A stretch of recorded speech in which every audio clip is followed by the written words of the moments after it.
आसंतु जानिबा नरेंद्र मोदी गोटिए दिन रे केते टंकार खाद्य खाआंती जानिले आश्चर्य हेबे आपण।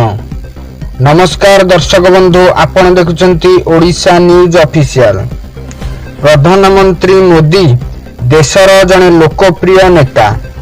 से तांकर साधा सीधा मिजाज को नहीं बेस परिचित। एथि सहित विरोधी माने तांकु सदाबेले तांको खाद्य पोशाक भ्रमण खर्च को केंद्र करी कटाक्ष करंती।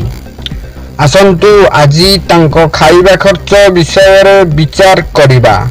प्रधानमंत्री मोदी सकाळ 7टा पूर्वरु तांको नित्यकर्म समाप्त करी ठीक 7टारे ब्रेकफास्ट करंती और ब्रेकफास्ट रे थाए थेपला और ढोकला परी चूड़ा खाद्य, जहार दाम पाखापाखि 100 रु 200 टंका भितरे। द्विपहरे मध्य अधिक दामी खाद्य खाआंती नहीं मोदी। मात्र 50 टंका मध्यरे किछि साधा व्यंजन खाइबाकू पसंद करंती श्रीजुक्त नरेंद्र मोदी। शेषरे राति खाद्य रे प्रधानमंत्री मोदी रुटी डाली और दही खाइबाकू पसंद करंती। जदि आमे एही सबु खाद्यर दाम को मिसाइबा तबे तांकर दिन को खाद्य खर्च हेउची 500 रु 600 टंका, जहा कि जने साधारण व्यक्तिर खाइबा खर्च सहित समान।